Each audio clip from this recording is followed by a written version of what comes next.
So hi, you're welcome to Bona and Boma YouTube.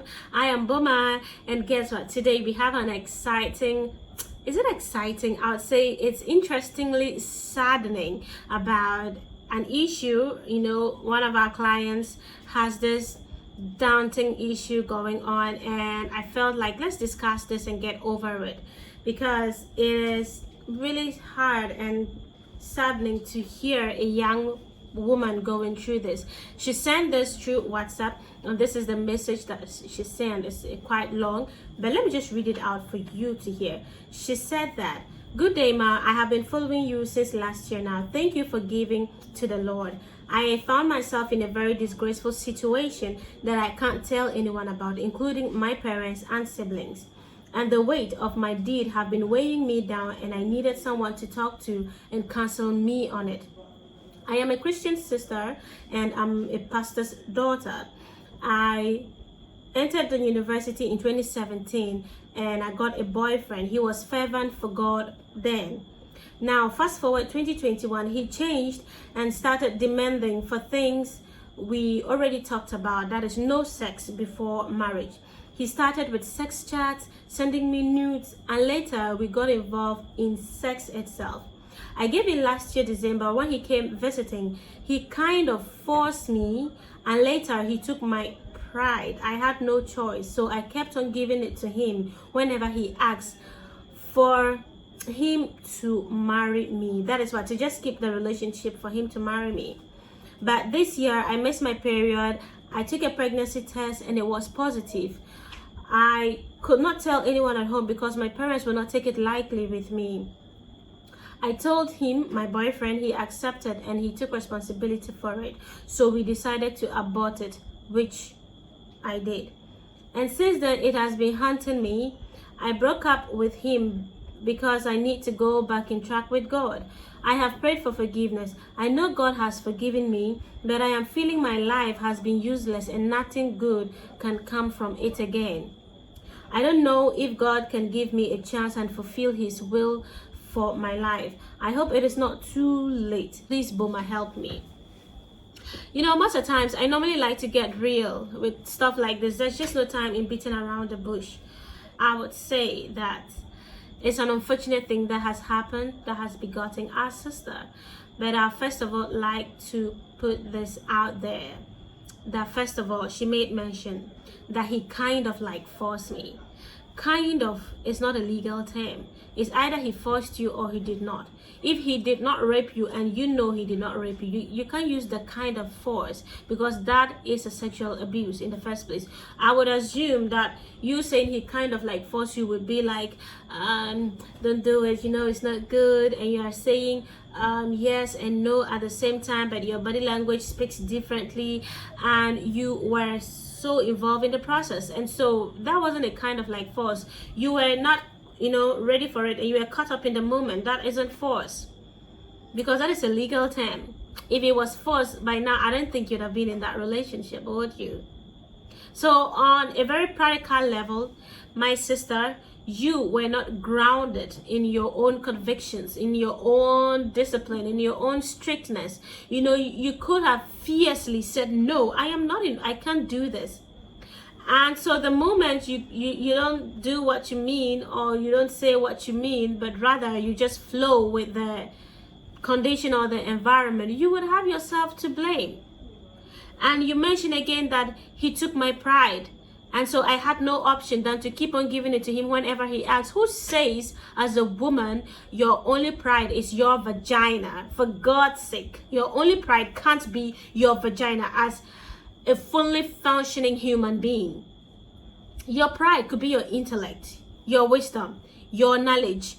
Your pride could be your career, your wealth, your passion. Your pride could be your dreams, your aspirations, your integrity. Everything that relates to you functioning as a well human being is your pride, not just your vagina. Now, that is the stereotypical aspect of being a woman, because we are being told that our only pride is our vagina, which today I say no to that. And you as a woman, as an adult woman, couldn't really exercise your power. All right, you already have a low self-esteem the first time you got involved in this sex thing. You felt, okay, if he has had sex with me, let me continue having sex with him. Who says you have to continue doing the wrong thing? You can always walk away from any entanglement, from any fling. I mean, let's just take it that it was a fling, it was a one-time thing, and so you could just walk away from. You didn't have to do it again and do it again before you know it was wrong. And sex is chemistry. It's an energy that we exchange towards one another. It's not just the physical, it's the emotional aspect of it. It's the sense of a belonging. It's the communication we have. And so the moment you get involved in sex, it's hardly for you to get out of it, especially if you love this boy, like this school child that you love so much that you keep, I mean, you said you had no option and you kept having sex. And you felt that having sex would what? Keep the relationship going for him to marry you. Let me debunk this fact. Ladies, sex is not an option for a man to marry you. Let me say this again. He can get it from wherever, whoever, however, whenever. So getting in bed with a man, it's not anything. You can even abort for him. He will not still marry you if he does not want to. So ladies, let's stop putting ourselves in that situation that puts us more at risk rather than getting the benefits or reaping the benefits, however you want to put this. Let me just apply my lip gloss. So let me say this again. Your pride is not sex. Your pride is not vagina. And your mindset about marriage is very wrong. Whoever told you that you needed to you needed to have sex to fall in love and have sex to be proposed to and have sex to be married is wrong. Your mindset about marriage is wrong. You need to change. I don't know wherever you learned that from, but sister, it is wrong. And if you're watching me now, never do that to yourself again. So dealing with the trauma, this is a trauma. And as you know, my course or my profession, clinical psychology, normally when someone sends me this, I try to look at the psychological or the emotional distress attached to it. She says that I'm feeling useless, you know, I feel there's nothing good about my life no more. And she feels this way because first of all, she feels that sex is her pride. And she's giving out pride. And so there's nothing left in her again. Also, she feels that she has aborted. And as a Christian, first of all, our beliefs are entirely our whole objective being. And so sex is a fornication, that is sin. And now you have unplanned pregnancy, and unplanned pregnancy has what caused an abortion. And it's like you are a murderer. You have killed a baby. You are a murderer. You know, you've murdered. That's how we put it as Christians, you know. But then God, yes, God can forgive you.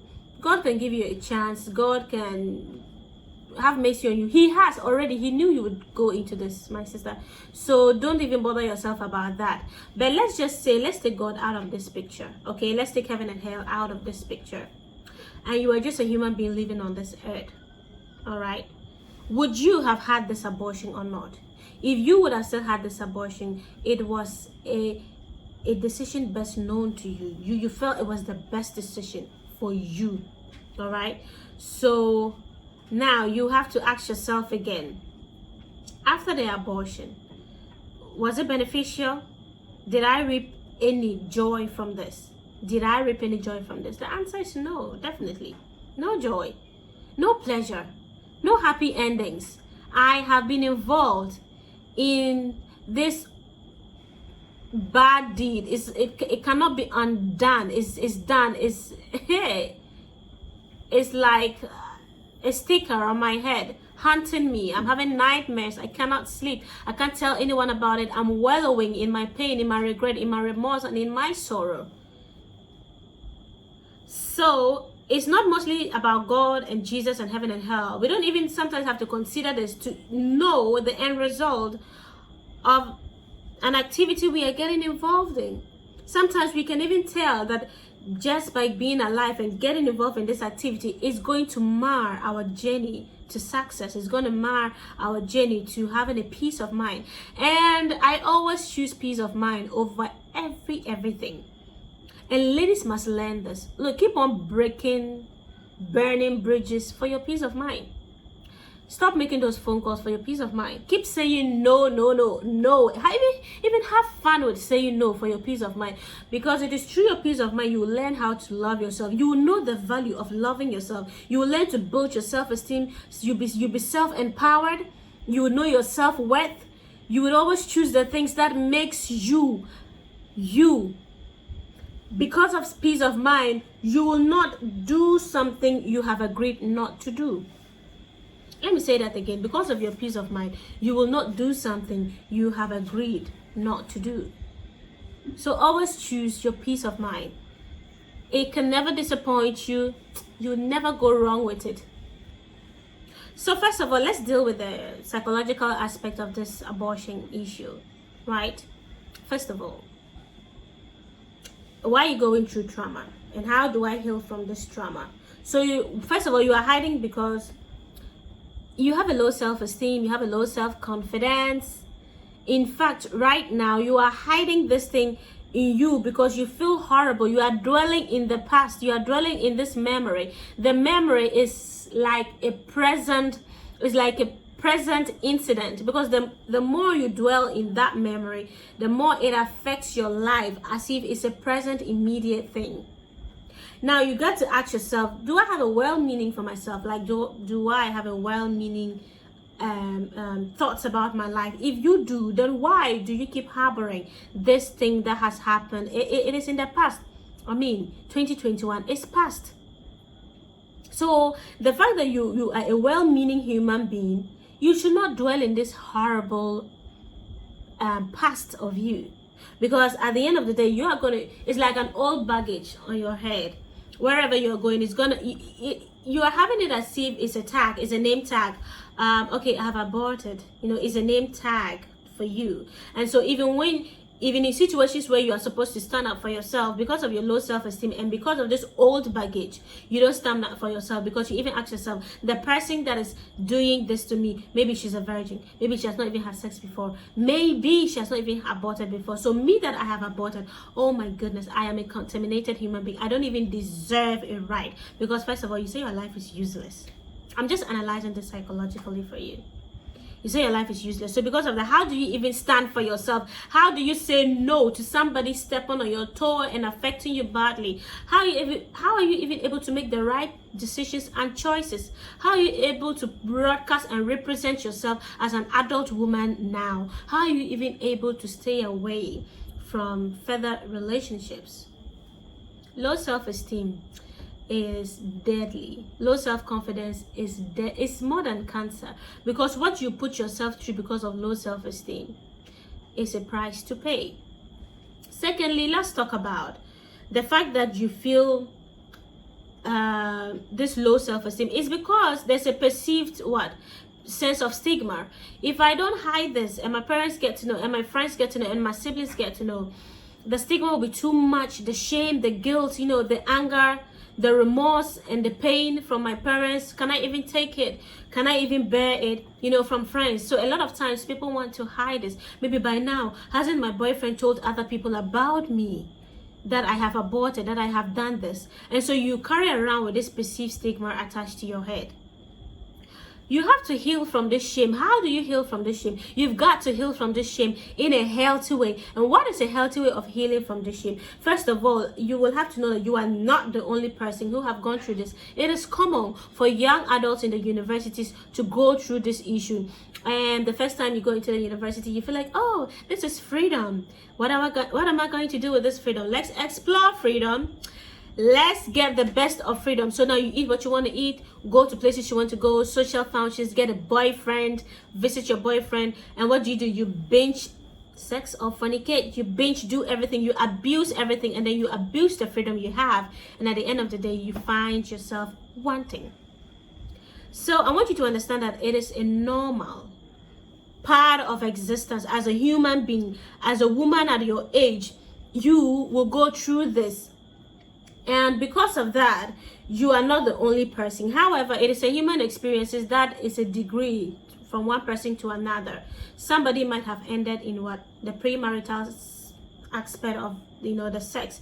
The person might not have proceeded to have an unplanned pregnancy, but yours is another degree. You have an unplanned pregnancy, and then you had to go through the decision of aborting that pregnancy. So you have to know that the abortion is now a pathway for you to get to decipher your life right now as an adult human being. You are not the same person as before. If you were 21 and now you are 24, 21 and 24 are not the same people. Why? Because you now gained knowledge, experiences. Now you are an adult of your own. Now you've been able to gauge yourself because of the memory you have in you. And at the end of the day, you are no more a vulnerable person.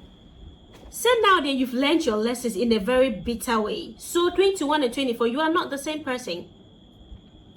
If you think about you in 21, you would say, I was vulnerable. I should have known. I should have stood up my grounds. I could have said no this day. And when that happened, I could have gone to the pharmacy shop and bought a contraceptive pill. Why didn't I? Because of immaturity, naivety, shame of going to buy a contraceptive pill in a pharmacy shop.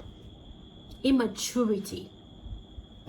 You see, so 21 shows that you were not mature to handle and then to even get your shit together. But now at 24 or 25, you are strict.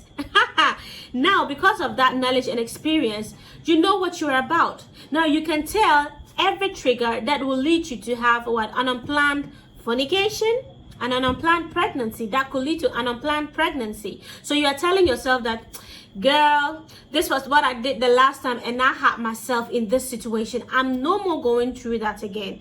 And before you even go through that, your memory is going to tell you that, are you really going to have us go through this again? Are you being serious at all?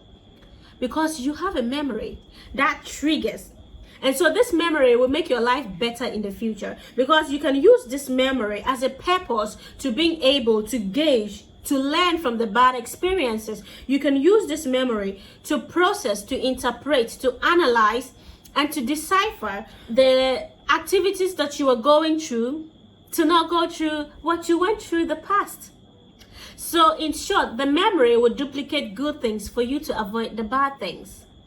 So the good thing is that, damn girl, I'm not having a boyfriend again. And even if I do, I'm not going to have unplanned fornication again. And also, if I do, I know where to get a contraceptive pill, and then I'll get to know my cycle.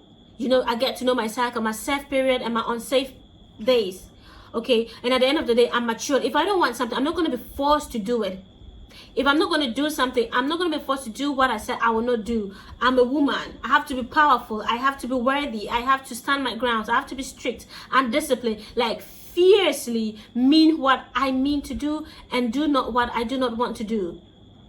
So once again, I would want you to understand that your memory is a very good aspect to use to be able to heal from this trauma, because who you were at 21 is not the same as you were now as 24 or 25. Okay, so the vulnerability there has reduced drastically. And now you have become an experienced being. Your memory is good for you now. You are not going to go through the same process again. Now, the third point is about what? The philosophy of good and bad. Why did you do what you had to do? The abortion, why did you do it? Now you have to ask yourself, and by understanding yourself, you have to be able to put yourself in the context. Did I have to go through abortion? Was it worthy? Like, if it was, why am I feeling this way? And if I'm feeling this way, what is making me feel this way? Is it because of religious reasons? Is it because of my own personal, reasons? Why do I feel useless and worthless? I mean, why do I feel my life has amounted to nothing? I'm a human being, and no human being alive is worth nothing. So why do I feel this way? So what you have to do is that you elaborate your world, your beliefs, your convictions, your standards, your authority as a woman, and then you bring yourself out from that context. And then you analyze the whole process of what you have gone through. And now you can tell yourself that I was that in 21, but now this is who I am. I have rated my philosophy of the bad and the evil that I have done. I have paid the price of it. I have learned my lesson, and I'm no longer that. My name tag is not abortion. My identity is not abortion. My personality is not abortion. In fact, my whole being from now onwards is not abortion, because the philosophy of bad and evil has made me understood that I am no longer in that position. I do not want to do that again. I now understand what bad and evil means, what right and wrong means. Okay, so I'm tackling this all again in the psychological aspect of this. But you have to know that what I'm giving you, what I'm telling you, you say you needed my help, you needed my counsel. This is only a counsel, but you need the help of a certified, licensed psychology to take you through some CBT, because this is indeed a severe depression. All right? And this I'm giving you, you need to go see the psychologist to really take you deeper, okay, into being able to detach yourself from what you have gone through. You cannot just sit at home and do this. No way. So make use of the psychologist. And now you also have to understand that this is stages. Understanding what you have gone through is a stage for you to be able to overcome what has happened. All right. So you in able to overcome this trauma and depression is an understanding and stages to be able to overcome. So first of all, you have to ask yourself, how dangerous was this abortion? Like, what was it? A near-death experience? What are the side effects and the side effects of abortion? You can mention them, whether by abortion pill or the surgical procedure. They all have side effects. And first, vaginal bleeding, like tremendous vaginal bleeding. You can have vaginal burning, itchy or discharge, fatigue, insomnia and anxiety, and some women even suffer eclampsia and hemorrhage. Those are the side effects. And so how dangerous was this? It's dangerous because these are the side effects. Did you go for health checkup after you did that? Did you go for health checkup? Did you try to visit the hospital for maybe a scan to see what's happening in my womb? Are my pelvis intact? Is my womb intact? Is everything fine for me? You have to be able to ask yourself all these questions. And you also have to ask yourself again, did I go through the right procedures before I suggested and decided to have this abortion? First of all, did I speak with a trusted person? No, you did not, because you only trusted your boyfriend, the one who got you in this to get you out of this. Secondly, did you weigh all options? No, because you did everything with your boyfriend. You didn't weigh all the options. Third, did you seek for medical help? Or was that really a medical help? Did you go see a doctor and ask all the possible questions about abortions and the next step to take and what to consider? I can barely answer this. Did you try to get the social support system working for you? No. Why? Because after the abortion, you broke up with your boyfriend, saying you wanted to get in track with God. You wanted to ask God for forgiveness, but you never involved your parents. And girl, let me tell you something. This that you have done, you have offended your parents, whether they know or not. And you need to tell them. You need to ask for forgiveness so that they can forgive you and bless your life. Take it from me. Blessings from your parents can never go wrong. If they bless you and you know that the blessing is from a forgiving heart, you are good to go. Because this is more than just offending you and God. It's not just a relationship between you and God. It's a relationship between the two people that have brought you to this world and trusted you and fed you and took you to school to become a better person in the society. You owe them that much. So you need to go to them. You need to tell them what happened so that they are the last people to forgive you and bless you. It's not just God. It's beyond God. No, God loves our parents, and it's in the Bible that we will have long life if we obey our parents and do things right. So go back and tell them. Now you ask yourself all these questions about your decisions before the abortion, and then how dangerous it was, and then if something did not really happen, you would have to really elaborate yourself, your beliefs again, the world you are in, the stereotypes, your perceived stigma, and why you are depressed and all that you are going through, feeling useless, so that you can no longer become vulnerable to that incident that happened. How do you do this? I won't tell you. You have to go see a psychologist so that he will help you. How do you stop feeling vulnerable? I have just told you, you have to elaborate yourself more clearly. You have to decipher on what you have done, you know, to get over yourself by claiming back yourself, confidence and esteem, like being powerful once again, and feeling that you are a human being who needed or needed not go through this to really stand your ground as a woman, you know. So you will always continue to feel vulnerable or horrible or feel useless, unless of course you have been able to decipher, you have been able to express, to, you know, process and interpret what you have gone through into little chunks to get the best out of the situation. If not, this is how you're gonna feel, going on and going on and going on. Because what? You are a human being and your memory makes up 80% of your life. If you're not able to make the best of that incident, you need to break that incident down to not feel vulnerable, to not feel useless, to not feel used, you know, to not feel you are nothing, in order to gain back the power that you have lost. That is how you can do it. So my dear sister, this is the short counsel that I have for you. Like the psychological aspect of it and the religious aspect of it, I would just tell you once again to go back to your parents as a Christian daughter and a pastor's daughter. Let them know what has happened. Let them take you through prayer and support you spiritually so that you can function as a well-groomed spiritual woman. You need to be imbued in your spirituality. If you were, in the first place, you wouldn't have even accepted this guy's proposal, because at the university, that is the time and the age to create your niche into your spiritual powers and prowess. You need to know your talents and gifts in your spirituality at the ages of 20 to 25. Those are your spiritual days to, you know, to get to know God better. But you are down in spirit, and if you fall in your days of your adversaries, then your strength is what? Weak, or your strength is small. So you need to go back, get more power, get more spiritually in tune with God by the help of your parents. See, if your parents forgive you, you're going to feel a whole lot different. Okay? And you need to repeatedly fast and pray to God. You know, you need to get that spiritual feeling. That spiritual feeling will take away the guilt, the anger, the shame.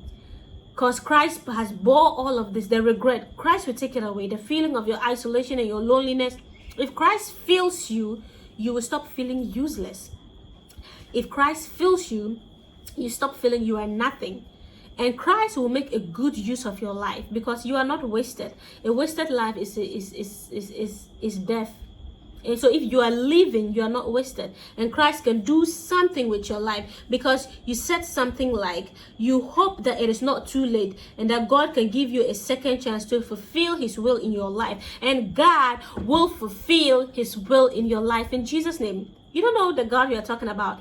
Talk about David, how David murdered somebody's husband in a broad daylight to get hold of his wife. What happened? He had a consequence. His firstborn, what happened? He died. And he asked for forgiveness in the right way. Until we ask for forgiveness in the right way, in the right manner, in the right setting, to the right people, we are not going to have it the way it should go. We won't even have it in the best way. We will just be wallowing in that surface. It's not going to be deep. Your spirituality is going to be deep. You're not going to reap the benefits you are supposed to. Okay? So God can make the best out of your life if you make the best decision. Ask of that prodigal son. When he was out there, he might have been thinking in his heart, my God, I want my father to forgive me. But the right thing was for him to go back to the father and ask for forgiveness. You open your mouth, tell them the truth, what happened, so that they can forgive you and bless you. That's the way to ask for forgiveness. And God, if you do this, will also help you to make a meaning of your life. How do you feel nothing good can come out from your life if you are a forgiving Christian and no longer a slave to sin? every best can come out from your life. You hear me, sister? Every best can come out of your life. So the social aspect of this is that boyfriend, girlfriend, if you are not ready for pregnancy or to give birth, normally it's always a gauge for you to know if you are ready to go into a relationship or not. And then even if you are supposed to have sexual intimacy, that is the social aspect of it. The fact that you're in the university doesn't mean that you are matured to have a boyfriend, doesn't mean that you are matured to get sexually intimate, doesn't mean that you are mature to know what is good for you or not. You just have to know that you were like an egg in the hands of your parents back home. And the fact that you're in the university actually opens you and exposes you to a whole lot. If you are not careful and you don't gauge your life well, if you're not strict and disciplined, you are going to find yourself in this situation. Boyfriend, girlfriend, let it be the last thing for you to do at those ages, 21, 19, 21, 22, even 25, like that age. Because those ages for women are like your growing ages, are like your growing maturity, developing ages to choosing right and wrong, standing to your grounds, not being influenced by any measures or anyone, or even through euphoric feelings and love and all those exotic things. Even when I completed university at age 24 and I was 21, I saw the differences. So you have to tell yourself and guard yourself from all this social media sickening of allowing yourself to be used. Oh, you can have a boyfriend. You can use contraceptive. Oh, you can, sex is not bad. And in all aspects, whether you're a Christian, you're a Muslim, in whatever religion, wherever you stand, an unplanned sex and unplanned pregnancy is a no, no, no. No, no, no. Don't even think about it. Don't even think about it. So as a Christian, this is a very sensitive topic. Me, I'm not in support of any unplanned fornication self, neither to even talk about pregnancy and abortion. Never. Because there are always procedures to not let this happen. And if you're careless enough to let this happen, then you've got to bear the pain. You've got to bear the pain. You have to be ready. You have to be responsible and accountable for your deeds. So my sister, you have a choice. And the life is yours. You can make it right. You are a personality that is supposed to go through experiences, that is supposed to go through life problems like this. It is common to see young women go through this. You are not the first person. You're not going to be the last person. So now that you've gone through this, I hope you've learned your lessons and you can do things right. I'm happy that you are still alive. And so you can do things right, okay? So God bless you, and I pray that God comforts you, God have mercy on you and forgive you. God teaches you to, to have the strength to function again as a woman of God who can do exploits for God. And it's not lost entirely. Come on. It's not lost. Okay? This is not the best of sins or the worst of sins. It's part of any other sin as Christians, from lying to cheating to fighting to fornication to murdering to serving other gods. They are all sins. So don't condemn yourself so much that you cannot be used by God to do anything. That would be wasted. Okay? So God bless you. Take good care of yourself. And I love you so much. Get back on track. Get that self-esteem back. Get that power back. You know what? I have a story, and that story defines me. And I am going to be the most powerful woman on this world. And I'm not going to do that again, because you know what? I have a new identity in Christ Jesus, my God. Bye-bye. Take good care of yourself. Bye.